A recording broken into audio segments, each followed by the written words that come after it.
Hello everyone, thank you for stopping on my channel. In this video I am going to demonstrate the script that I created that will allow us to configure Ubuntu for Laravel applications. So the code is going to be available in the link to this will be available in the descriptions.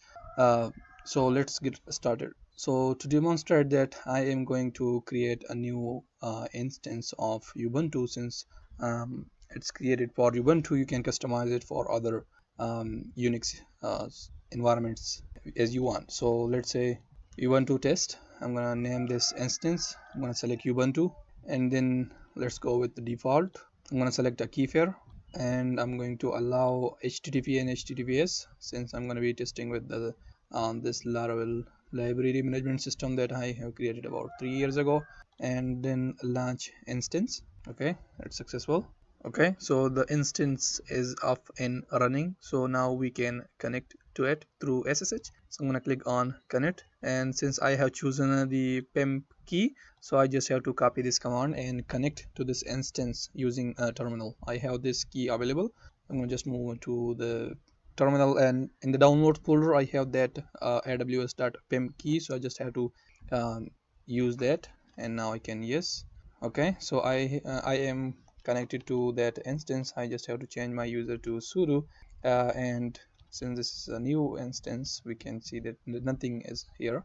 So now to install this, all we have to do, we have different options, and here are the things that this script is going to install on this Ubuntu instance. So we have PHP. All the things that are required for a lot of application are going to be installed here, like Node.js, Surfboard, Supervisor, Redis, UFW firewall, and also it's gonna allow at the end it's gonna like show a pop-up where do you wanna like enable it directly, or you can press Control C to cancel it at that time. Composer or MySQL and all those things are gonna be installed, and all we have to do is, like, if we don't wanna like customize it, we just have to copy this command and paste it here and hit enter. It's going to install all the things. So let's wait for this to complete the processing, and once it's done, at the end, as mentioned before, we will see a pop-up to like, do you want to allow UFW to get enabled or not. So let's wait for that. Also, whatever it is installing, it's showing a a message, success message, and if there is any error, it will show the error as well. So you can see here Apache 2 installed successfully, and just like that, whatever is installed, like these things that I mentioned, it's gonna show a message. But because there are too many things going on like processing, so that's why we cannot like mention see that. And also the color is the same for this terminal, so that's why we can't clearly see that thing. Here it created a database with name Laravel_db, and we have mentioned about this right here. So if you want to change it, you can either run -interactio or customize the script, clone the script and customize it, and then run it manually. And also the script is going to install these PHP extensions. Okay, and you can see at the end it showed that enabling a UFW, and it aborted that operation. Okay, so that has been that's done. So now we can test this server by using this Laravel library management system, a public project. So we have given the installation instruction in the readme.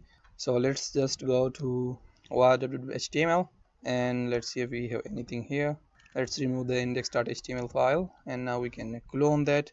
I'm gonna just pass dot to it, so just I want to clone it to the current directory, and now it's done. Now we can execute the commands like composer install, and yeah, after that we need, I don't think we need node modules, and also we do have installed the node.js and npm, you can see right here.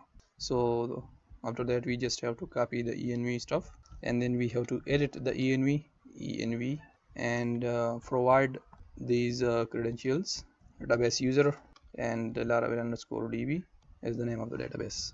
Okay, I'm gonna save that, and also I'm going to change the app URL to this application URL that we will get in the instance. So this is the app URL passing with HTTP. I'm gonna save that, and after that I guess we have to create generate a key for the application, and then seed and fresh the migration, and after that we are ready to serve the application, I guess. Okay, I'm going to close that. So now all we have to do is just to visit that URL, this URL, and that should work fine. Okay, so it's showing, because we don't have the htaccess file in this project, that is why it's showing like that. And we can check the public folder. Again, it's showing the storage permission issue. So if you have configured Laravel applications, you might know that cache folders and log folders need to have the specific permissions. So let's just do that. So we are going to change the user of these. Like if we do ls tag array, all of them are now owned by the root user. So we gotta change them to the server user, if we call it. And now if I refresh, that is the application of running, and we have given the credentials that we can try on that. Okay, so that is how this script is going to work, and you can customize it as needed. And I would love to hear from you guys. What do you want to add, or you wanted to, like, the things that can be added and might possibly save someone's time. So thank you for watching. Link to this will be given in the description, and I will see you in the next one.